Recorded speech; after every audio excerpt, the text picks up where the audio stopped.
everyone, my name is Dr. Stella Hartono. I am a clinical fellow at the NIH who is working with Dr. Pam Guerrero in studying the immune phenotype of Myhre syndrome. We started this study in collaboration with Dr. Angela Lin at Massachusetts General Hospital, and today I would like to give you a brief update on our progress. First described by Dr. Myhre in 1981, Myhre syndrome is an autosomal dominant disorder characterized by short stature, cardiovascular abnormality, muscular hypertrophy, hearing loss, short hands, and joint and skin stiffness. They also have a very typical facies and present with variable cognitive deficits. So far, not much is known about the immune manifestations of Myhre syndrome. So how does Myhre syndrome affect the immune system? It seemed that some Myhre patients have a history of recurrent infections and low antibody level. In a review of 32 patients with Myhre syndromes, approximately half the patients reported recurrent respiratory or ear infections. 2 patients reported humoral immune deficiency. A more recent review published this year of 12 Myhre patients in France showed that 4 patients have hypogammaglobulinemia, which is a fancy word for low antibody level. Only 2 of those 4 patients, however, shown to have recurrent infections. So far, no systematic evaluations have ever been done on Myhre patients to evaluate their immunoglobulin level. Myhre syndrome is caused by a pathogenic variant in SMAD4 protein, which plays an important role in TGF-beta signaling. Here's an illustration showing SMAD4 gene and its different domain. What is fascinating about Myhre syndrome is that so far, all the mutations contributing to this presentation is conserved in 2 different residues, isoleucine 500, which usually got changed into valine, occasionally threonine in a small number of patients, and 1 patient with the leucine mutation, or arginine 496, which changed to cysteine. These mutations are thought to disrupt SMAD4 ubiquitination and degradation, which happens in residue 519. So think about it like a light switch.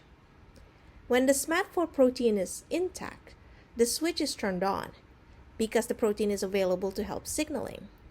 However, when your cell wants to turn the signal off, they will do this by degrading the protein. However, because of the mutation, now your cell is unable to degrade the protein, so the signal is on all the time. SMAD4 plays an important role in TGF-beta signaling. So TGF-beta exists as a latent signaling molecule when bind to the LTBP protein, or it is binding protein. Once activated or released, TGF-beta then bind to TGF-beta receptor 2, which then recruit TGF-beta receptor 1 to form a heterotetrameric complex as shown here. TGF-beta receptor 2 then phosphorylated TGF-beta receptor 1, which then recruits SMAD2 and SMAD3 and induce their phosphorylation. Once phosphorylated, SMAD2 and SMAD3 complex then recruits SMAD4, bind to SMAD4, and then enter the nucleus where it binds transcription factors, cofactors, and cause the transcription of target genes. Now, as I mentioned before, in Myhre syndrome, we believe that SMAD4 is unable to be degraded, then therefore lead to continuous signaling and transcription of target genes. So TGF-beta has a pervasive role in the immune system. It affects many different immune cells in a variety of ways. So for our studies, we are mainly focusing on T cells and B cells, as these are the main immune cells that is responsible for the antibody production. So focusing on T cell and B cell, TGF-beta have been shown to prevent CD8 T cell differentiation into cytotoxic T lymphocyte, as well as CD4 T cell differentiations to Th1 or Th2 subtypes. In the meantime, VEGF-beta has been shown to promote development of other CD4 T helper subtypes depending on the presence of other cytokines. For instance, See, TGF-beta helps promote differentiations into T regulatory T cells, which promote immune tolerance, as well as T follicular helper cells, which promotes antibody productions and maturations alongside with B cells. As far as TGF-beta effect in B cells, TGF-beta has been shown to prevent maturations of B cells from pre-B cells into an immature B cells in their bone marrow. TGF-beta has also been shown to prevent formations of memory B cell, while at the same time promote class switchings from IgM into IgA. So how does SMAD4 gain of function in Myhre syndrome give rise to immune deficiency? Is it because a defect in B cell, a defect in T cells, or is it not related to the immune system at all and more related to the structural and anatomical issues that is common to Myhre syndrome patients?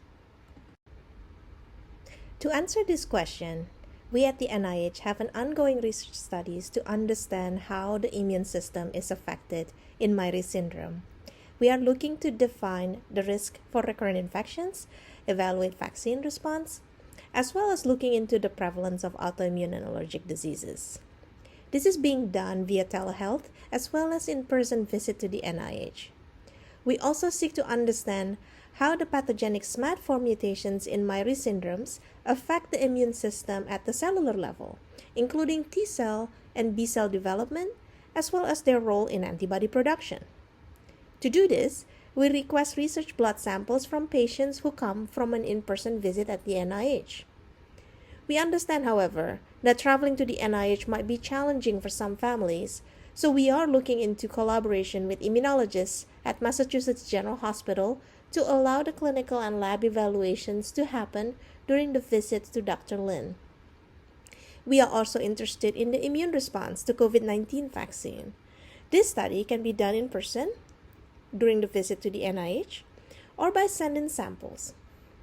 Our overall goal is to improve the care of Myhre patients by being able to give better recommendations regarding their immune health and vaccination. So let's move on to the more exciting part of the talk. So far, I have been able to evaluate 8 patients who come to the NIH. And almost all the Myhre patients that I evaluated report recurrent ear infections during childhood. So out of the 8 patients that I evaluated, only 1 patient said that he never had any ear infections. The other 7 said that they experienced recurrent ear infections since infancy. Half of them resolved by age 3, so 3 patients, while the other 4 still claiming that they have persistent ear infections. As far as other infections concerned, only 2 out of the 8 patients had recurrent sinus infections. 2 out of the 8 patients experienced recurrent respiratory infections, and only 2 out of the 8 patients experienced recurrent pneumonia. Let's look at their immunoglobulin level. Half of the Myhre patients evaluated at the NIH have low IgG and IgA, as shown here in the graph. All patients have normal level of IgM, and all patients have normal level of IgE. As I mentioned previously, we also evaluate vaccine response. Almost all the patients that I evaluated exhibited great vaccine response after initial vaccination. However, when evaluated over time, they don't seem to maintain their vaccine titer. For example, this is a graph showing the tetanus antibody titer for one of the patients that I evaluated. During initial evaluation, he has very low tetanus antibody, which can be normal if it has been a long time since your last vaccination, as shown here. So we administered a tetanus booster, and he responded well during his 6 weeks evaluation. However, when we check his titer a year later, his antibody level has dropped to a third of his initial level and dropped even further in the subsequent year. Now, studies have shown that the half-life of tetanus vaccine is 14 years. That means the drop should happen to 50% of the initial titer after 14 years, not after 1 year. So we thought that maybe Myhre syndrome patients might have a decreased immune memory cells. So to study this, we look at different subsets of your immune cells during evaluations. So using flow cytometry, we look at the compositions of CD4 T cells, CD8 T cells, B cells, and NK cells in your blood. And what we found is that Myhre patients actually have normal composition, as shown over here. This is a representative of patient C, which is an 11-year-old. However, when we look further into the various subtypes of the immune cells, what we found is that central memory and effector memory on the CD4 T cells compartment is decreased in this patient. Similarly, in the CD8 T cells compartment, they also have a decreased central memory and effector memory. And when we look into B cells, the class switch memory B cells, so again, this is for IgG and IgA, is decreased.